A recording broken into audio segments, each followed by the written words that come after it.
This is from Sam Smith. This is before their album came out. I saw how special an artist he was and convinced them to sign to Capitol Records. Join me in celebrating Awe champion Wendy Ong.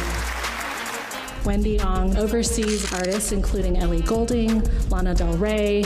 Wendy has established herself as one of the most influential figures in the music business. I'm Wendy Ong. I live in Los Angeles. I work with some of the biggest pop stars in the world in shaping their career. I grew up in a tiny flat in Singapore. I did work very, very hard to get here.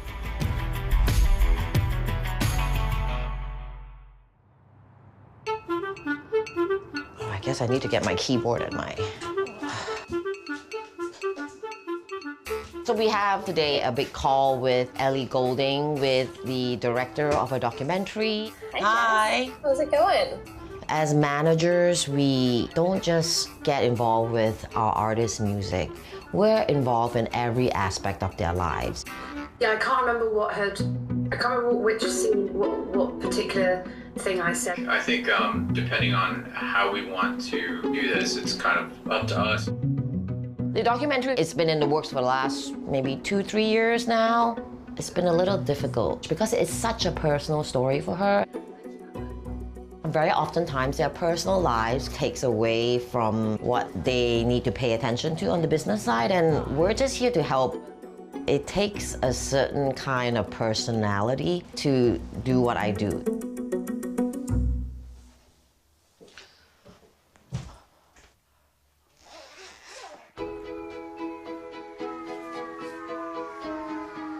I was very singular in my vision that I wanted to work in the music business. Growing up, I was very much an introvert. Somehow I felt I could escape through music. For me, it's a deep curiosity about what's new, what other people are. I had big dreams.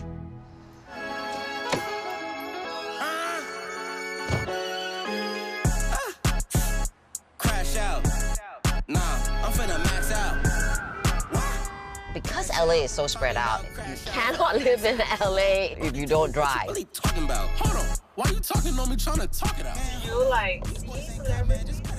Oh my God, yeah, of course. It's LA. You see them everywhere. You cannot work in the music industry if you're going to be starstruck. I have been in the States since '99. There weren't a lot of Asians in the industry, let alone a non-American Asian woman. A big part of that was me having to put up a brave front that I've got what it takes. That's Warner, by the way, that's red brick building. Obviously, I've spent a lot of time in this building. When we managed Dua, and I actually moved here to work at Capitol Records. After many years doing hip-hop and indie, pop, rock, I got headhunted to become head of classical music at EMI.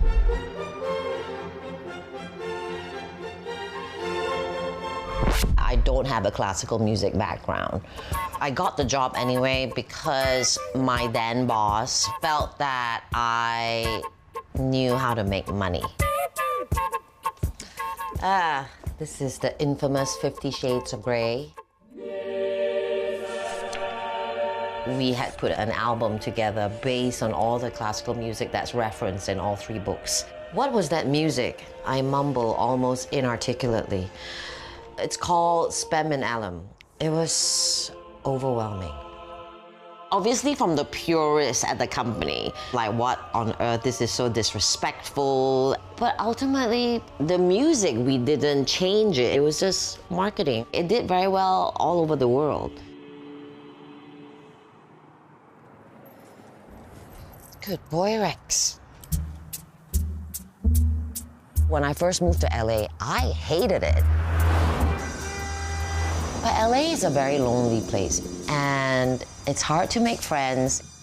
I do tend to be very opinionated, and I think that's also because I didn't grow up in a culture where Asian women were supposed to be subservient. Like maybe that was the culture expectation in America.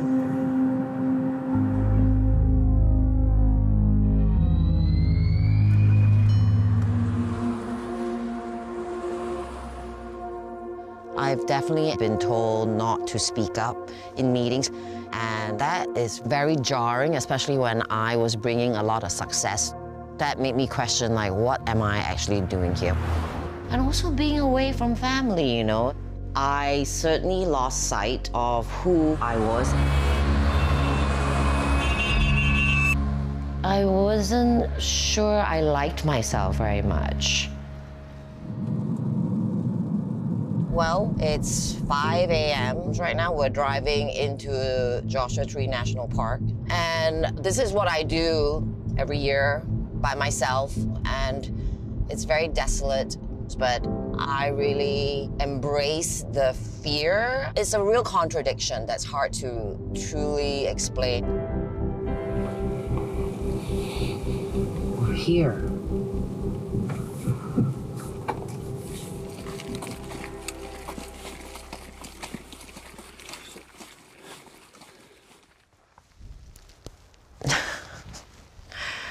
I mean, it's kind of amazing.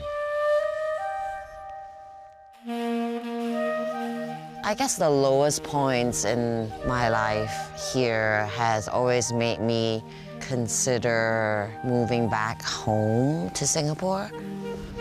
Woo!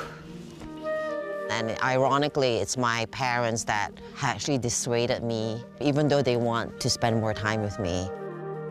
But they know me well enough to know that I would be unhappy and that my journey hasn't ended yet. Look at the rainbow in front of us. It's very humbling.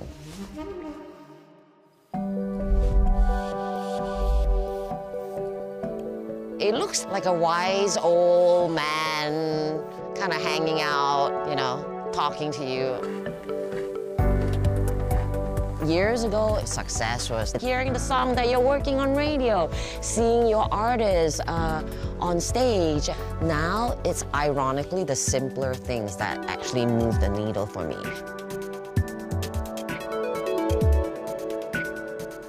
How's Paris? It's really nice. Oh, that's great. Write some good songs while you're there. At this point in my career, I get the most enjoyment and fulfillment in working with the younger, newer artists as they figure out who they want to be in this world. I think we need to put together a playlist. I think my 100% are Human Condition. Those are three of my favorites. Yeah. So I'm with you on that already. And just what I love doing for artists is what I love doing for my staff too. So we're gonna go see Jerica. Jerica works for me and they just had surgery and I wanted to check in on them. Hi. Thanks for having me. How are you feeling? I mean, as you know, just gotten top surgery, like, what, a week ago? Yeah. I do mentor a lot of young people. I feel the confusion, the insecurity, because I felt all those same things too. Being a person of color, it always had to feel like, oh, well, you know, there's this Asian artist we're working with. You might have, like, you know, a perspective. So infuriating. At least with you, I don't have to raise my voice to be just as loud as the others. And I think that is what's really valuable when it comes to the work experience I've had with you especially. Okay, so this is the highlight of my day. We're going to this restaurant and they do Malaysian and Singaporean food. It is where I get my fix. Thank you.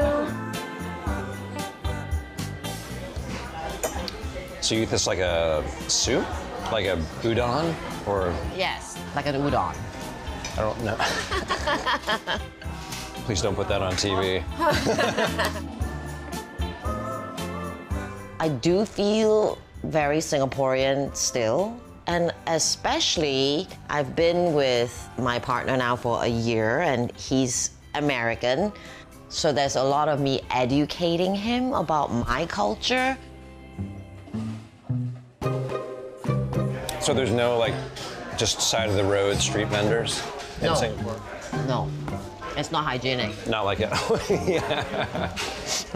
We do have a lot of similar cultural touchstones, though. I think you're a cosmopolitan person. She makes me feel like she's just another... Another white chick? Another one. Is that how you feel? Never. This is my adopted home after all. But if you came home with me, you might start noticing the differences. I would speak with more of colloquialisms. Somebody could say, are you steady or not?